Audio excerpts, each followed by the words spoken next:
আসসালামু আলাইকুম। Bangladesh judicial service commission সচিবালয়ে একটি নিয়োগ বিজ্ঞপ্তি প্রকাশিত হয়েছে। এখানে আপনারা সর্বনিম্ন অষ্টম শ্রেণী এবং সর্বোচ্চ স্নাতক ভাষায় আবেদন করতে পারবেন 1152 পদে। এখানে ষাট মুদ্রাক্ষরিক নেওয়া হবে 284 জন। স্নাতক ভাষায় আবেদন করতে পারবেন। বেঞ্চ সহকারী নেওয়া হবে 35 জন। স্বীকৃত বোর্ড হইতে উচ্চ মাধ্যমিক অর্থাৎ এইচএসসি ভাষায় আবেদন করতে পারবেন। অফিস সহকারী কাম কম্পিউটার মুদ্রাক্ষরিক নিবে 253 জন। এখানে এসএসসি পাশে আবেদন করতে পারবেন। গাড়ি চালক নিবে 22 জন। অষ্টম শ্রেণী পাস হতে হবে এবং সাথে ড্রাইভিং লাইসেন্স থাকতে হবে। জারিকারক নিবে 157টি। এসএসসি পাশে আবেদন করতে পারবেন। অফিস সহায়ক নিবে 701 জন। অষ্টম শ্রেণী বা সমান পরীক্ষায় উত্তীর্ণ হতে হবে।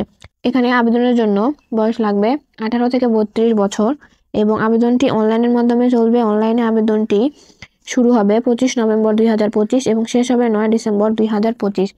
আবেদন প্রক্রিয়াটি সম্পর্কে বিস্তারিত জানতে অবশ্যই ভিজিট করুন বিডি জবস অ্যালার্ট চ্যানেলটি এবং এরকম আরও নিত্য নতুন চাকরির আপডেট তথ্য পেতে বিডি জবস অ্যালার্ট চ্যানেলটি সাবস্ক্রাইব করে পাশে থাকবেন। ধন্যবাদ।